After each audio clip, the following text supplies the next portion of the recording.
તેથી પ્રશ્ન કર્યો એટલે કીધું કે એકલસિંહજી અને પારાસર ઋષિ આ જેલમાંથી છૂટવું એ છે ખરાખરીનો ખેલ. મોટા મોટો ખેલ હોય ને આ જેલમાં છૂટવા માટે કઈ મોટા મોટા મથે એમાં એકલસિંહજી જેવા ભાગી છૂટ્યા, પારાસુર જેવા ભાગી છૂટ્યા એટલે પાછળથી પકડે પાછા પકડ્યા, આપણા છૂટી ગયા હતા. એકલસિંહજીએ એટલું બધું તપ કર્યું હતું કે માણસને દર્શન કરવા માટે લાઈન લાગતી. નકર કાંઈ ગીનાની વાતો ન કરતા, પણ એનો તપના પ્રતાપથી જગત એની દર્શન કરવા જતા, પાપ ધોવાઈ જાય એવું માનતા. પછી અમુક ત્યાં મકાન કરી રહેવા હોય ત્યાં જંગલનો તપ કરતા હતા ને ત્યાં ઝૂંપડા કરી ચાલો ને આપણે બાપુ ભોયરા બની રહે તે દર્શન તો થાય, અને આપણે લાઈનમાં ઊભી છે બાપુ નહીં રહે આપણે ઢાંકી લઈએ છીએ, બાપુ કંઈ નહીં રહે કંઈ દર્શન થાય. એવું કે આપણે હનકામાં પોટા ભાંગી ચાલો ને ત્યાં ટુકડું કરી જઈ બાપુ થઈ નહીં રહે દર્શન થઈ જાય. એમ એક આવ્યો બીજું ગામો હી ગયું આ બાપુના પ્રતાપથી. એ ગામનું નામ હું પાડ્યું શેખપુર. ફુકરા નામ બોલ્યું ગોહરાજા થની અને ગોહરાજાની રહી નથી, ગોહરાજાની રહી નથી. એટલે આ ગામ વયું ને પછી ત્યાં બાથરૂમ માંડ્યું થવા, કારણ કે બધા ભક્તિ હાટું ન હોય. પછી પછી દુકાન નાખીએ, પછી એક બાજુ વાત થવા બધી ફરિયાદો થવા, અને ભાઈ હવે અમારે રખડ કરવા જવું પડશે. એટલે ગોહરાજા એ ગામનું નામ ગોહરાજાનું ગામ છે ને એ ઋષિના પ્રતાપથી બન્યું. આવો બનાવી છતાં એ પકડાઈ ગયો. કેમ પકડાઈ ગયો એને વિશે લખ્યું છે કે દશરથ કાકા જલ્દી ઓછી તે મારાને પૂછે છે, એ મારે તમે એમ કહો છો કે માણસ કાંઈ કમાઈ કરે તો ભગવાન એને ફળ આપે. એ વાત હાથી હાથી તો મને પૂછેલું કે ફળ કેમ નહીં? તમે કઈ કમાઈ કરો તો તારે પુત્ર નામનો યજ્ઞ કરવો પડે. એ તો તમે મારા ગુરુ છો, ફરી તો કરી હું ન કરી શકું. સિંગીરુથી જો આવે એને માથામાં એક સિંગડું હતું, એ હરણના પેટમાંથી ઉત્પત્તિ થઈ છે સિંગડું છે. એટલે આપણે એને સિંગીરું છે એકલસિંહજી જેવું નામ કહીએ છીએ આપણે, એકલસિંહજી ઋષિ. અને સંસ્કૃતમાં એને સિંગી ઋષિ શબ્દ બોલું છે. અને એવું બધું તાપ કર્યું કે બધું એ આવીને મુખ્ય હોતા થાય, અને પછી અમે રાખડી બાંધી એ મંત્ર બોલતા જાય તો તમને દીકરા થાય. અમે ન કહી ગઈ એટલી બધી એની કમાઈ. ઋષિ વખાણવા માંડી ગયા. તો દત્તા દાદા કીધું આપણે એને તેડાવીએ. હવે તેડવા કોણ જાય? તેને પૂછે ના પડે, અમે તેડવાનું થાય. કાં કે વખતે એને કાંઈ રાજા મહારાજને કાંઈ પડી નથી, વખતે એને ભજનમાં ભંગ પડે, અમને હરાબ દે તો મારે ભૂકા નીકળી જાય. હા, અમે તેડવા ન જઈએ, અમે દર્શન કરવા જઈએ, અમે એને કાંઈ કહી ન શકીએ. વખતે હવે વખતે જાણે હરાબ દે તેને મારે ભૂકો નથી જાય. કોઈ મંડાણું તેડવા મંડાય નહીં. વળી તો જતા હતા કે બાપુ કોઈ તેડવા ન જતું શું કરવું? એ તો એમ કહી બીડું ફેરાય અને એમાં લઈ દે કે ભાઈ કોઈ જો આ ઋષિને ચડી આવે તો એટલો કામ કરાવવું એને અપાય, અને 1000 રૂપિયા રોકડા અપાય, અને રાજમાં મોટી નોકરી અપાય. લાવે તો કોઈ સાહસ કરે, તારે મફત લેવા એમ થોડું આવે. ભાઈ બીડું ફેરવું કે ભાઈ જો કોઈ આવું સાહસ કરતું હોય અને ઋષિને તેડી આવે તો અત્યારે ગામનો ગ્રાહક આપવું, અને રાજમાં મોટો ઉદો આપવું નોકરીનો, અને અત્યારે રૂપિયા રોકડા આપવું. તો ગુલકા બોલાઈ ગઈ. ગુલ કે માંગ્યા આવે નાચગાન કરીને માન પૈસા આવે, અને અહીંયા બાબાને તેડવા જવાનું એટલું બધું બોલે તો આપી રૂપિયા એને હું તેડી આવું. દશરથ દાદાએ કીધું ભાઈ પેલા બીડું ખોલે દીધું, બાપુ આપણે ઓલી નાચવા નથી આવતી, નાચગાન કરવા એને બીજું થઈ ગયું એ બોલે એ ભાઈ તે બીજું થઈ ગયું કે હા અમે જ કરે ને ભક્તિ થોડા જ રાખીએ કે પણ આમાં આ એમ તારાથી છૂટે એમ નથી હો અને તું પછી બહુ મોટો લાભ પાડી મંડાણી દો અને જો એમને પાછી આવી ને તો તારે સાંભળી ઉતારી દો હે નો આવ્યા એમ કરી ઉભી હતો ને પડે તારે તેરવા આવે ને એ તારે તેરી આવીને જ આવવાનો અને જો એમને પાછી આવી તો તારે સજીને સાંભળી છે ને બધી ઉતારી રાખી અને ઓલી બુજાણી કે બધું હું ન આવે તો હાલો આમ દવા તો આવતું છે કે તો બાપુ એમ કરો નહીં મને મુદત આપો બોલ તારે કેટલી મુદત જોઈ કે 6 મહિનાની મુદત દો અરે 6 મહિના માટે તને પાવતી બધું અમારે તો એ રુચિ આવી છે તારીખ જે તઈ યજ્ઞ કરવો અમારે બહુ ઉતાવળ નથી તું તારે 6 મહિના માથે પાંચથી વધુ ના હતા તેડી તો તેડી આવું ને એ આવે ભાઈ એને ઝૂંપડું કર્યું ઝૂંપડું કરીને મારાથી વાંચો કઈ ઝૂંપડામાંથી ભોયનામાં નીકળે અને મારા દીરા અને પગમાં સાથે ઠુમકમ ઠુમક મને નાશ કરવા પણ હું તે હામું ન ગયું હાલા ગયા હા બાબુ ખરાબ ભાઈ શંકરદેવા બિલ્ડીમાં મંડાઈ ગયા હતા અને એ ભોળામાં ભૂલ ખરી ભાઈ એનાથી બીજો પણ આ બાબો થાય છે ક્યાં વાહ આ રીતે એક ઝાડવું હતું ને ત્યાં ઉભા રહ્યા અને પોતે માથામાં ઝીંગડું હતું એ આમની ઓખળ મારી એટલે શિવનારાયણની અણીએ એ થળમાં આમ લીટો થયો એમાંથી રસ ત્રિપકો ને એ સાટી દીધો અને પાછો ભોયરા ઉડી આવ્યા હવે આને કેમ હવે પાછો બીજી વાર પણ નથી થયું તો પાછો એ દાડવે આવે અને આમ શીંગડીનું ઓખળ મારે અને જે લીટો થાય એમાં જે રસ લપકે એ સાટી દે એટલે આને કેમ મારે સામું જતો નથી આને લઈ કેમ જાવો અને પછી મારે વિચાર કર્યો કે આ એને ઝૂંપડા પાણી દાડવા ગણાય છે અહીંથી તો એમાં શું કરવા થાય અને હારા નાનાની ખબર તો તેને છે આ રસ હતી ને ભાવે બીજા દાડવાનું રસ ભાવતો નથી નકે એના ઝૂંપડીમાં કેટલા દાડવા થાય અહીંથી રોકમ લાંબો થાય અહીંયા જાય છે ને કાંઈ વાંધો નહીં મને ઔષધ બનાવવા ઔષધિ બનાવી કે પેટમાં જાય ને ભૂખ વધે એવી ઔષધિને અંતરામણ છોપડી દીધું ત્યાં કે અહીંયા જ આવે છે અને આમ માજે રીંગણીમાં માજે એ રસ આ બધું પેટમાં જાય ત્યાં પનતી આવે છે ને એ મને વેલો આવવા આ પ્રયોગ કરવા દે એ ઔષધિ પોતે જાણતી હતી એ ઔષધિનું તળવણું બનાવી અને થળે સોંપડી દીધું મારા આવ્યા શીંગડીનું ઓખર મારી મહિના છાંટવા બોલું સોયપુર એ પેટમાં ગયું મજા આવી ગઈ બધું છાંટી ગયા પછી પંદરથી આવતા હતા આરતીથી આવ્યા આવ્યો કોક આરતી આવી અને ટકા બતાવીને શું પડે એને ટકા મોટી બતાવો અને ભૂખ મોટી બતાવો પછી દીમાં 2 વખત ઊંડે આવવા જેટલું થાતું હોય ને એ બધું થાય હોય આ કરે આમ કરે બહુ મજા આવી ગઈ હો બહુ મજા આવી હવે અમારે આમું થતો નથી કોણ શો પડે એ થતો નથી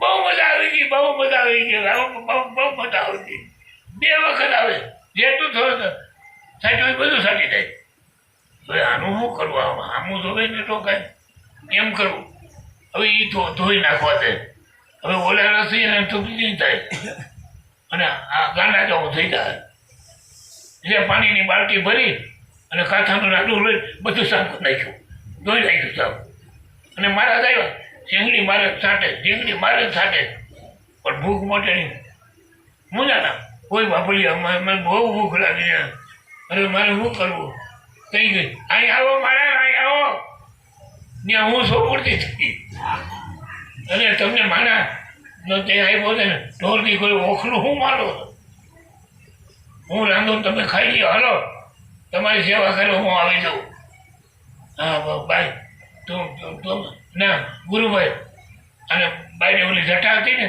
એ જટા મોકલી મૂકી તો એને બાઈ નો દેખાડી એ ગુરુભાઈ મને બહુ ભૂખ લાગી है चलो हमारी झोपड़ी है લઈ ગયો ત્યાં લઈને આવી ગયો ભોજન બની ખવડાવ્યું જઈ ભૂખ લાગતી આવી દો હવે ચાલવા પાડવાને નો ભલે પછી આવે ને બેવા કરી આંદોલન બાકી છે લેવું પડે ખાતા પેટે નાખે પછી મેં વાતો કરતા પ્રેમ બંધાઈ ગયો અને આને 6 મહિનાની મુદત થઈ પૂરી કે લ્યો મારી મુદત પૂરી થઈ ગઈ તમારી સેવા કરાવવાની હું જાઉં છું તો મારે શું કરવું મને કોણ ખાવા દે તો હાલો મારે ભેગા આવું લ્યો હાલો લઈ આવી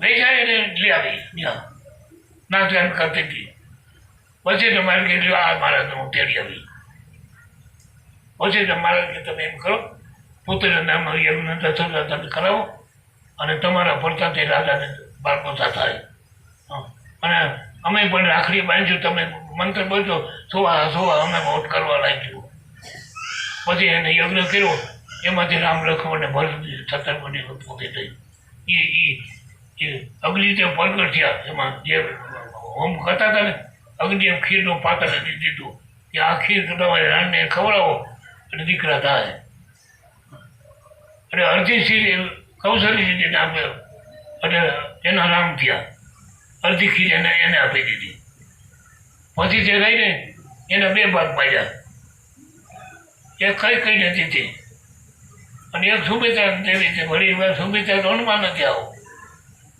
તો કઈ કે ભાઈ તમારી બેને દેવું હોય તો તમે પી જાઓ ને કે ના ના અમારે બે એનું ને દેવું છે એ અમે તો એક ભાગ કઈ પીધો અને અડધો ભાગ તો કૌશલ્ય પીધો અને રામ થયા અને ઓનો ભરત થયો પછી એમાંથી 2 જણીએ ભાગ પાડી અને 2 ભાગ શત્રુઘ્ન અને લક્ષ્મણને સુમિત્રાના થયા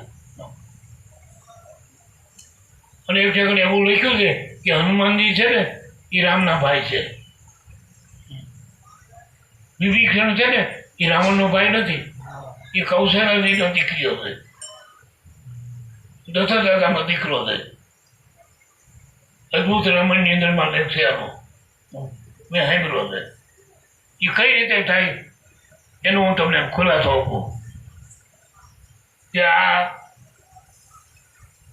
દશરથાને 4 દીકરા થયા કૌશલ્યને રામ થયા કઈને ભરત થયા અને સુમિત્રાને 2 થયા ભરત ને શત્રુઘ્ન પછી એ જે પાત્ર હતું ને ઓલી બાઈને કીધું અને ઉઠકી નહીં જા બાઈને ઓલું બધું સોચ્યું હતું એમાં આંગળી ભેગું કરી અને આવડો દડો લગભગ થઈ ગયો એ મારા છોકરાને ખાવા થાય આમાં સોચ્યું છે ને તો કઈ રાણીઓ કઈ આંગળી છાંટે નહીં મૂકી દે અને એ કામવાળી હતી એ દડો દેખીરનો તો મીનો અને એ લાકા સામે ઓટોમાં બેઠી અને પાણામાંથી રાખ્યો હમળી ઉપાડી ગઈ હમળી અમારા જમણમાં ઉપાડી ગઈ હવે હમળી ખાવા માટે એક ઝાડનો ડાળ ગોતે ડાળીમાંથી બેન પછી ખાવ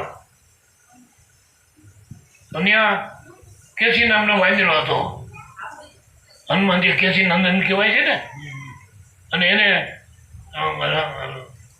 હનુમાનજી માન્યાજી બહુ પ્રેમ હતો અને એને જે ઝપટ કરીને કે જે કંઈ લઈ આવી છે લઈ લેવા દેતી મારે ખાવી છે હું ન ખાઈ જાઉં એ કેસી વાંધે જે બહુ ઠેકડો માર્યો ને બોલે ને સાસોને મુકાઈ ગયું ચલો ઉડી ગયું હમણી આને લઈ લીધો આ માણાને ખાવાનું છે આપણે ખાવાનું કાંઈક મરી જાવ તો માંડી હાલ્યો હું ને દઉં મારે પ્રેમી છે ને એટલે જઈને કીધું બોજો આ હમણી લઈ આવી છે તને મન માને તો ખાઈ જા એનાથી હનુમાનજી થયા જે ખેતી રામ થયા ને એ ખેતી હનુમાનજી થયા અને એનો ભાઈ થાય ને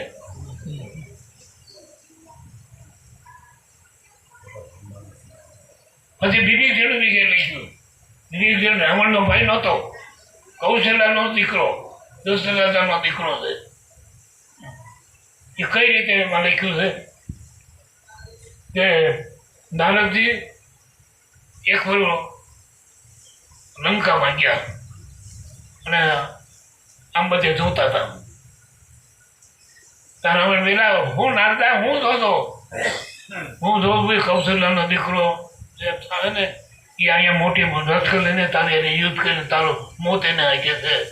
એટલે મને તો આ તારા બેટ જેવું કામ છે, આમાં એ રથોડો અમારે નહીં અમારે. એટલે હું જોઉં હે હું કે મને મારજે. હા કૌશલ્યાનો દીકરો તને મારવાનો છે, મારા ચોથીમાં છે, એ મોટી રથકર લઈને આવી છે. એટલે કે આમાં હમાય ને હમાય. અને મારો કૌશલ્યાને હરણ કર્યું બ્રાહ્મણે. કૌશલ્ય લગ્ન નહોતા થયા, એને માવતરને એના પોતે કન્યા તરીકે હતા. જરી કોઈ ઔષધિ આપી અને 2 સુધી કરી અને પેટીમાં નાખી લઈ આવ્યો. તે એક રાખત સમુદ્રના કાંઠે રહેતો અને સમુદ્રની અંદર જીવડા ખાય અને ત્યાં રહેતો ને એ રખોડું કરતો. આને કાંઈક રાવણને કાંઈક થયું, મારું આ પેટી આને કંઈક હોપી દઉં, મારું બધું કામ કરી આવું. આ પેટી તને હોપું છો અને હું આવું તો બદલાઈ જાય. પછી ભૂલી ગયો હાલો સમજ્યા. પેટી એમાં 10,000 શિકારે નીકળ્યા. શું મળતા એનો લઈને આ પેટી પડી હું તો બોલતો તો એમાં બાય 10,000 એના રૂપથી વીર્ય ખરીદ થઈ ગયું. વીર્ય ખરીદ થઈ ગયું ને એનો બાળક થઈ ગયો. એ બાઈને કાઢી લીધી અને એ છોકરાને એમાં પૂરી દીધો, બંધ કરીને મૂકી દીધો. રાવણ આવ્યો, લાય એક પેટી, આ તારી પેટી લઈ જા. પછી સુમતું થઈ ગયા. રાવણ બ્રાહ્મણ હતો અને એને કીધું ભાઈ તારો ભાઈ છે લાવીને એને ચીજે ગમે હવે તું એને તારો ભાઈ તરીકે રાખજે.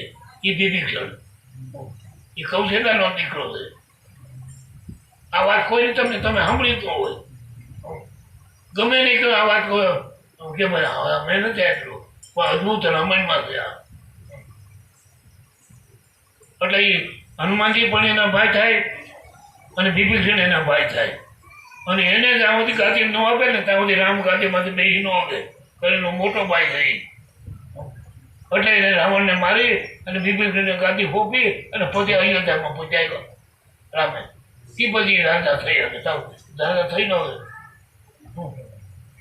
રાજાનો મોટો દીકરો હોય ને એ જ ગાદી હોવો જોઈએ.